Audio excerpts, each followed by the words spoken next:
Hello and welcome to the DV Digest. My name is Brody and this is your monthly digest of insight from design verification leaders. Now, our first guest is a guy called Matt Graham. Matt has spent the last 26 years in verification, the last 20 of which he's spent at Cadence. He's now group director, responsible for product direction and marketing for their AI-driven verification tools. So think things like Jasper, Excellium, etc. If you're looking for a bit of insight into what's going on at the big EDA vendors, then you can't really go wrong speaking to Matt. In this conversation, we talk about a few different things. We talk about what's happening right now at Cadence and what they expect to be releasing over the next year. We also talk about what he thinks the verification landscape will look like in 5 years' time. Finally, I think we wrap up with what verification engineers can do to stay relevant for as long as possible in this changing landscape. I think it's an interesting conversation. I don't think I got as granular as I would have liked, but hopefully that comes over the next few pods. Welcome to the DV Digest. So Matt, welcome to the pod. I appreciate you coming on. First things first, can you give us a sense of yourself? Give us a sense of your background, how you got into IC engineering and all that sort of thing. Yeah, Brody, first of all, I'll say thanks for having me. Very interesting to be here for me. I'm not a regular podcast guest of any kind. I'm always interested to talk about engineering topics. So again, appreciate you having me. My sort of background and journey, I was, a child of the 80s, born in the late 70s, and growing up, computers equals video games equals fun. But at that time, computers and video games also meant a fair degree of sort of DIY. You had to sort of, by hook or by crook, sort of get things working, or at least be knowledgeable or whatever. Especially, my family wasn't a super techie one.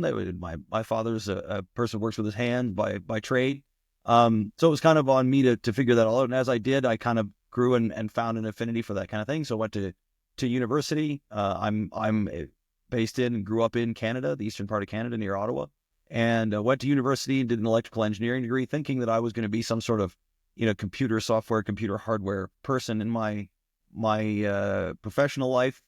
So in the course of studying electrical engineering, ended up being part of an internship or co-op, as we called it at the time, with a couple of IC development groups, most notably at Nortel, or Northern Telecom, which is, the large Canadian telecom that has gone bankrupt several years ago now.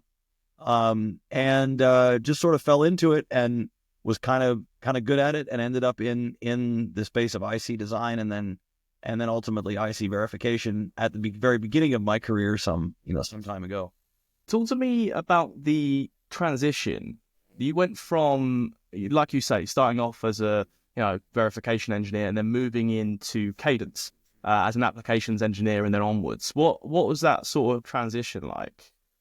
Well, interestingly enough, I was part of a group that adopted some new technology at the time, something called Specman, which is kind of started an industry trend in IC verification around statistical stuff and randomization, which is we talk about more at some other time, or even with other guests. But I ended up at the sort of the leading edge of this being rolled out into the company I was working for at the time, called Applied Microcircuits, and I developed a pretty good relationship with this company Vericity, that was the vendor of that tool at the time, and eventually got one of those fateful meetings when somebody comes in and says, "Hey, we're looking for a new applications engineer. Anybody that might be interested?"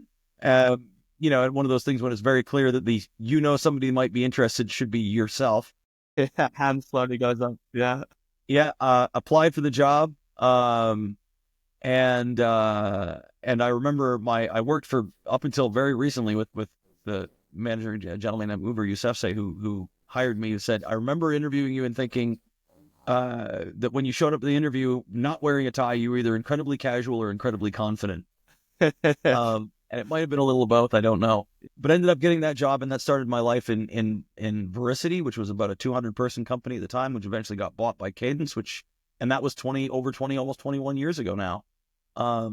That I got into EDA, as you say, first as an applications engineer, and then into different jobs, not only dealing with customers, but also more dealing with our internal developers, and then now more into the sort of product management and product marketing space after. So it's been one company for 20 years, and I think I'm on about my fourth or fifth job inside Cadence. So it's been an interesting journey. And what are you exactly doing now then? What's the day-to-day looking like nowadays? What you're working on, what you're responsible for, that sort of thing. So my official title is product management director or group director or something like that. And basically my team and I'm very fortunate to work with a very talented team and a very talented group of engineers as well. We're responsible for the product management and sort of technical marketing of all of the verification software products at Cadence. So if any of your viewers are familiar with our products, that's Excellium, our digital logic simulator, Jasper, our formal verification tool, Verisium, which is our AI verification platform, our verification IP, and a smattering of other things. And there's about, I guess, 7 or 8 of us that support in the product management team that support something on the order of 2,000, developers and similar and product engineers within our business unit, and then large, our larger sales team and so on that deals with all of Cadence's wonderful customers. Yeah, cool. Nice one. Well, definitely glad to have you on. I think starting off then, because like this series is meant to be about AI's impact on verification. If you could start off and tell us, where are we with AI and verification? What sort of capabilities are we seeing right now? And, what sort of capabilities will we be seeing in the next year or two? And what's the sort of impact these tools are going to have?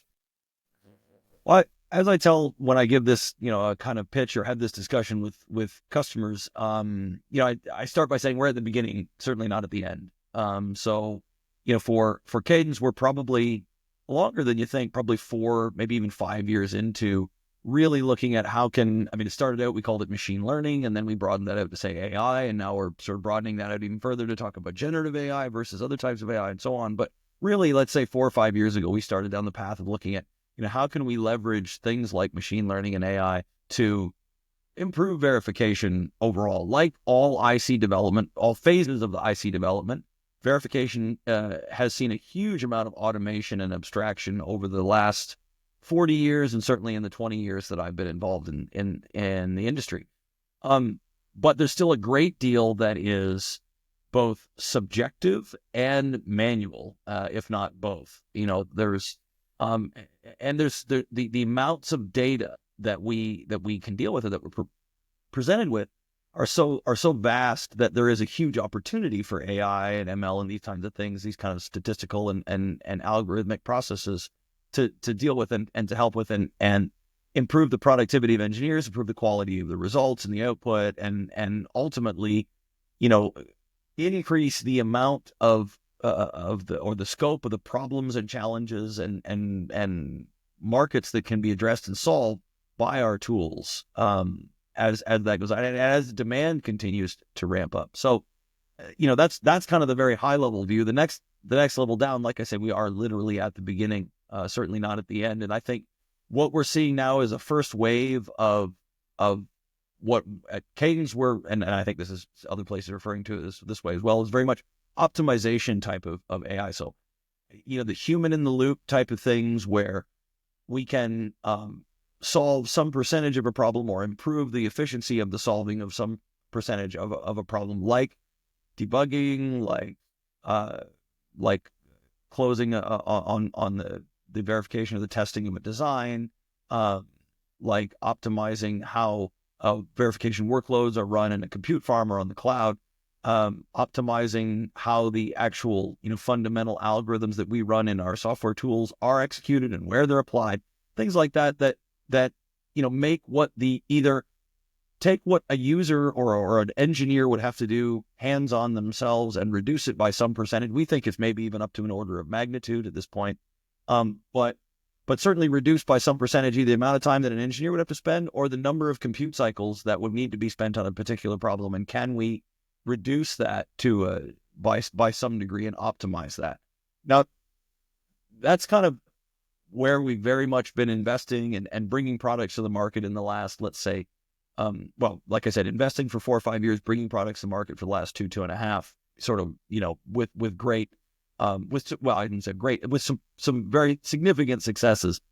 But that is, I think, just the tip of the iceberg, because we're now starting to get into what can we do with generative AI, with truly generative, leveraging things like large language models to generate the actual content. So in the same way that we're seeing folks using large language models like ChatGPT and Gemini and the others that are escaping me, but using them to generate things like movie scripts, right? Are the movie scripts any good? Well, no, but it's got 90% of the content there, or blog articles, or image processing and things like that.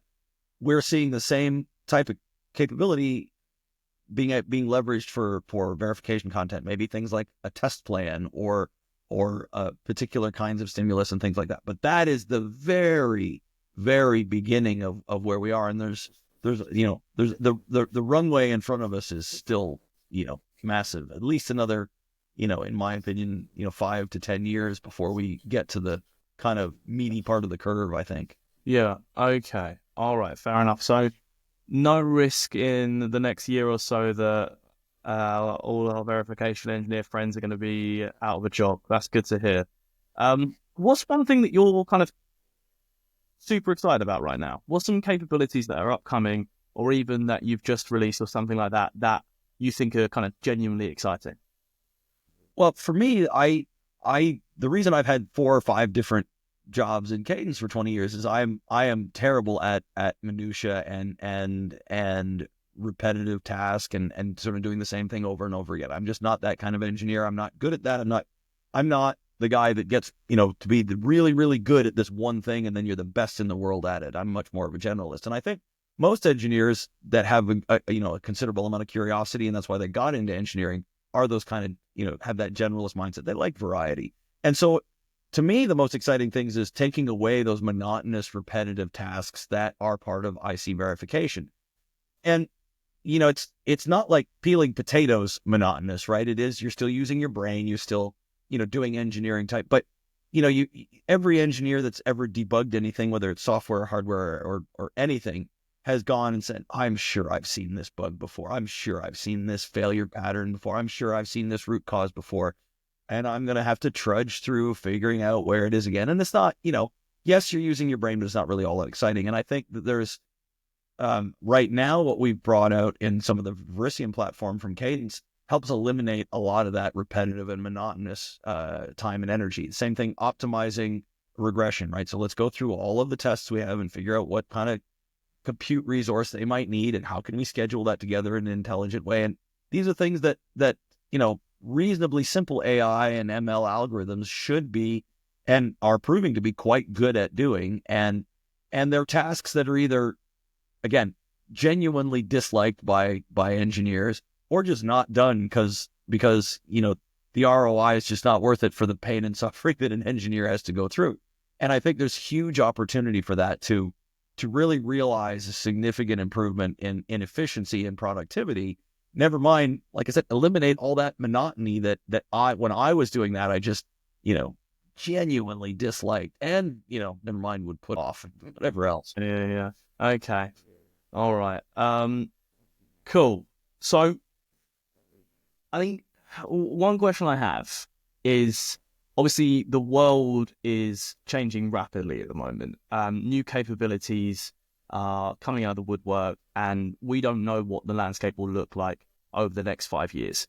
With that in mind, why should companies, managers, why should they, and I know this is a bit of a tough question for you, so I apologize, but why should they be getting any of this now when there's going to be better tools on the market down the line?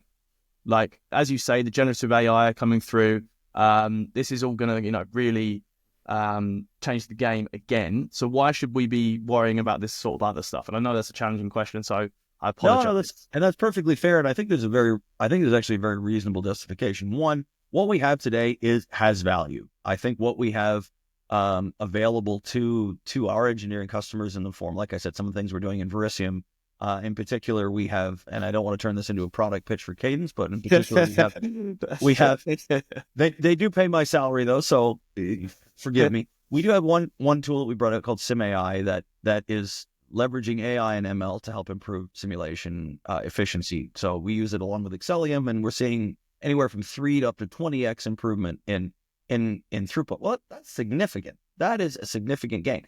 Is it the be all end all? No.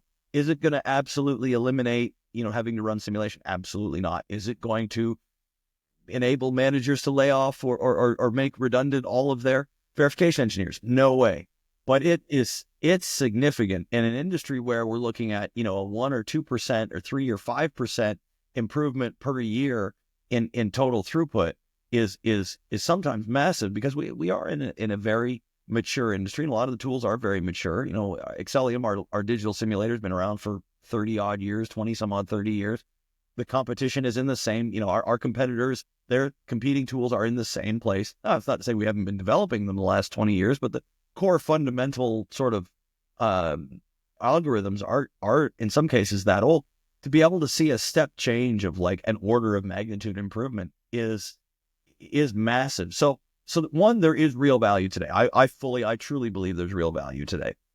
The second is, all of the things we're doing are steps along the road, in my opinion. We're not, this isn't steam powered cars, right? Where you went from the original electric,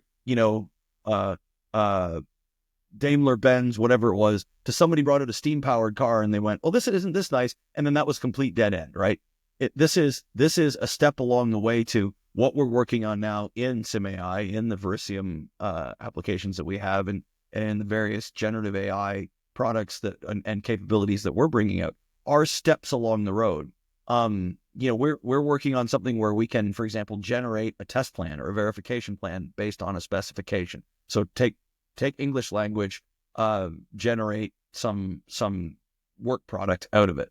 Is that the be all end all of start with a specification, feed it into some sort of generative AI application, and get a chip out the other end? Absolutely not. Is it a step along the way? Absolutely. Because if we can generate a test plan, then maybe we can generate the tests. Then maybe we can generate the test bench. Then maybe we can generate the thing that it's going to go test, and so on and so forth. Now, there's a lot of should and how do we make it work along the way, but each one of these, I believe, is a step. So that was a bit of a long-winded answer to why should somebody care today. And if you'll allow me an anecdote, this is something I learned or I read a couple of years ago when I was sort of initially ramping up how we were going to roll out Verisium. And I read it was a study at Stanford where they and at Stanford they have a human in the loop AI, and I have the name wrong, so apologies to the folks at Stanford in this group. But it's effectively a human in the loop AI department, think tank group, whatever the right terminology is, and they publish some articles and have a really nice website. I encourage everybody to go take a look at it. Of course, you'll struggle since I didn't know what to call it, but basically they were saying that engineers overall have this propensity to look for what they call big red button solutions. So that is, if I can't fully automate something, I won't even bother trying to automate any of it. And that's, to me, I'm a bit of a car nut. That's a bit like saying, if I can't have a fully automated machine to change the tires on my car, I might as well not even have the electric powered, bug wrench. Yeah, I see what you're saying. And that's, so my engineering brain part of me says, I get that.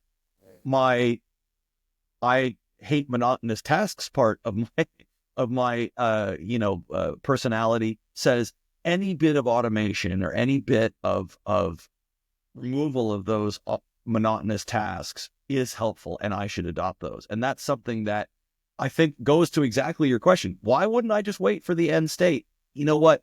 One, the end state is probably, it's not coming in 6 months, but second, what is available now is has a lot of potential. Yeah. Okay. All right.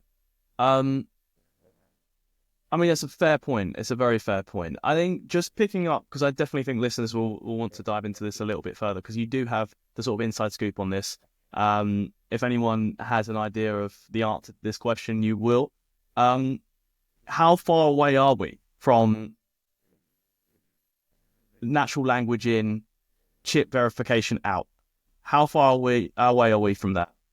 That's a good question. So one thing that I am not an expert in is the rate of development of the underlying fundamental AI capability. I mean, I try to stay up to speed and abreast of these things, but there's people at OpenAI who have That's all they think about all day. And DeepSeek in China, and at Microsoft Azure and at Google and at Meta and at 100 other companies you've never heard of, and universities and wherever else.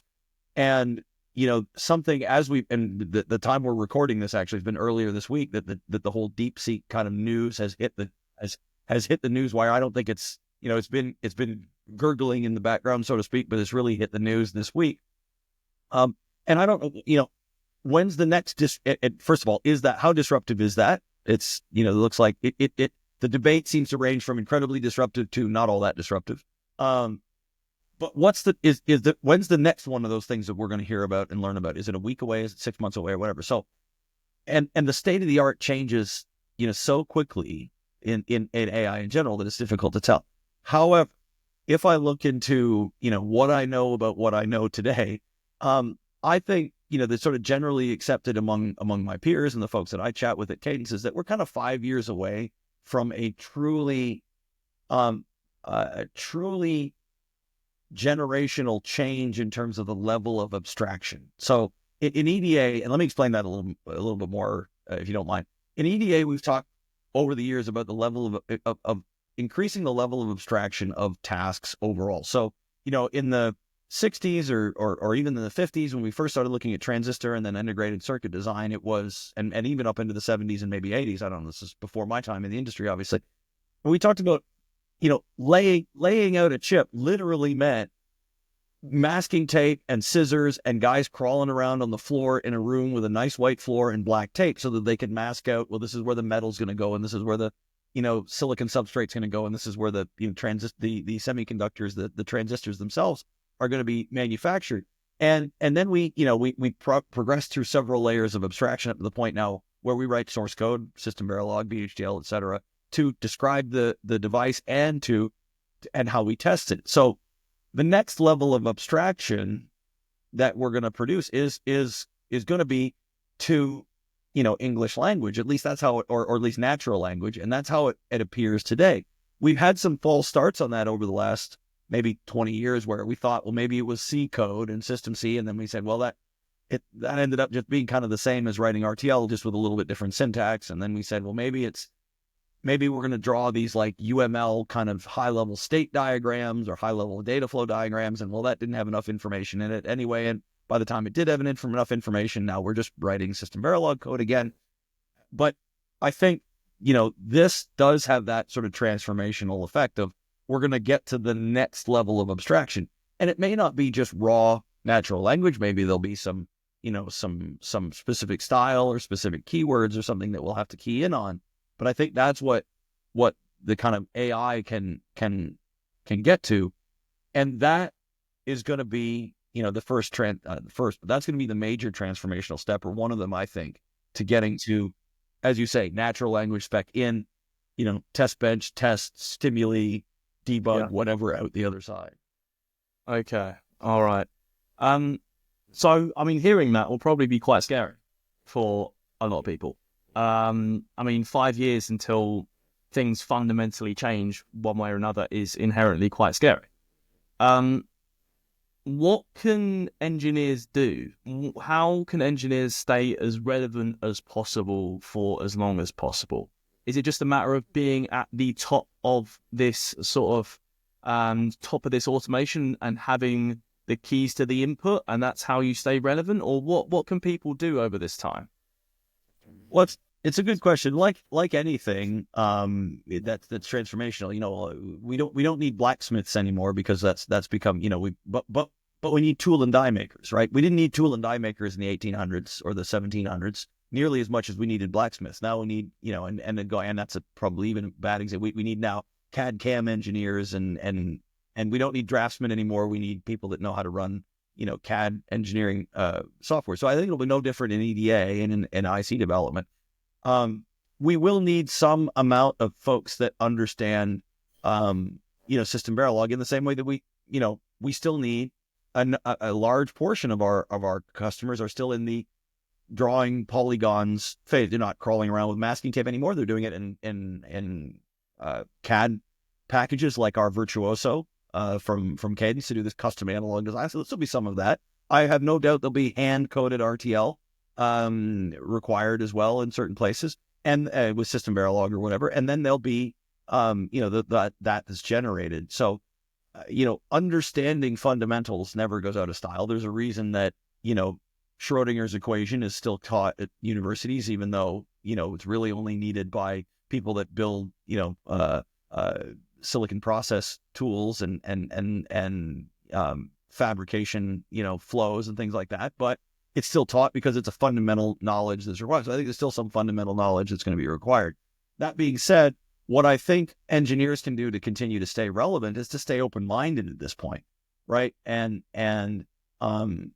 instead of saying, oh, you'll never be able to get rid of, or you'll never be able to chain, or, it's not possible to, the reality is, as a technologist, you should think anything is possible, right? I mean, when the poor guy was lugging the 50-pound portable computer through the airport in the 1980s or very early 90s to do whatever, and you told them, hey, look, something that's the size of your wallet is going to have, enough computing power to run all the software that's on that thing and then some, while also taking a picture and watching a movie and doing whatever, they would have told you you're insane. And now, look where we are, obviously, with mobile. So I think EDA is going to be, and IC is going to be in the same way.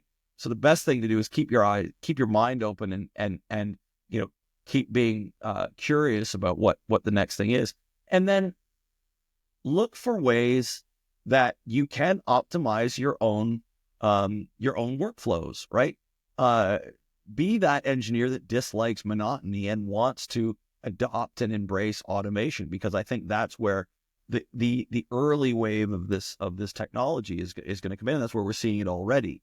And then I think the other thing, while maintaining an open mind, is have some degree of patience. Now that's challenging because we all have deadlines. We all have to get product out the door. We all have to, do whatever it is that we get paid to do. And not many of us are paid to just try out new tools to see if they work.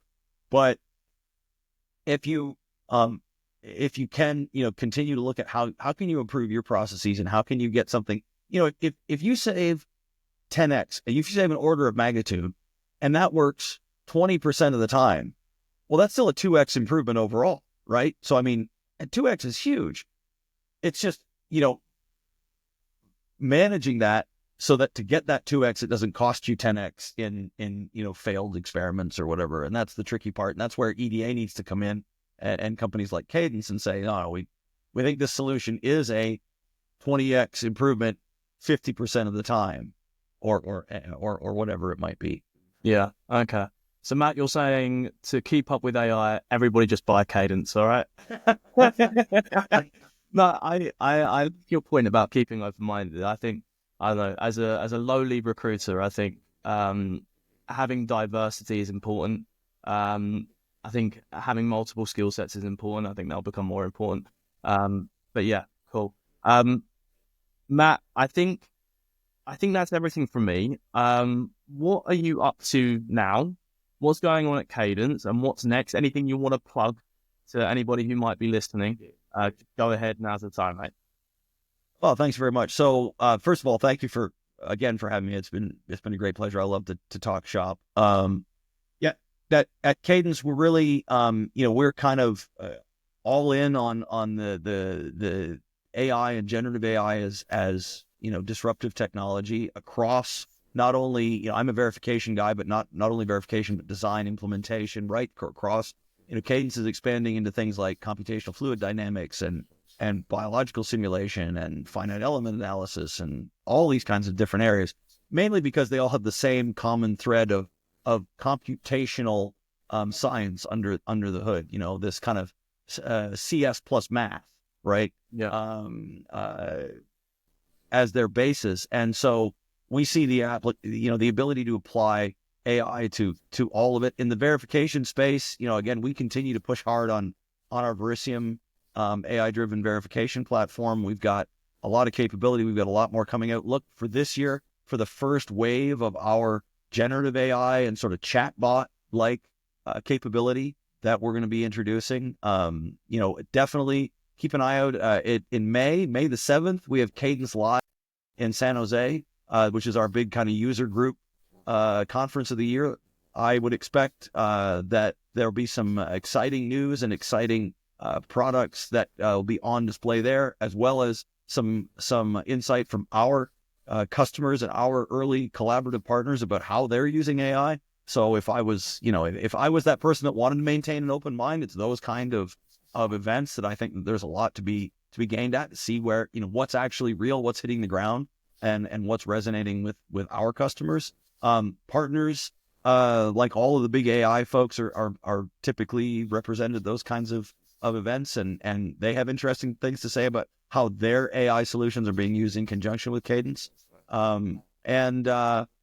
And lastly, I would say, if you're very specifically in the space of verification, looking for something, our Verisium Sim AI has had a huge impact in 2024, and that's just going to be a vertical ascension in 2025. So, if you're one of our customers and you're a verification person and you're using Excellium and Jasper, come and talk to us about Sim AI. We think, that's an absolute game changer, and it's in it's in the mainstream now. It's moved right into the mainstream.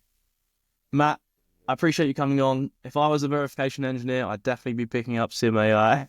And have a fantastic day. Thanks so much. Nice one. Cheers, mate.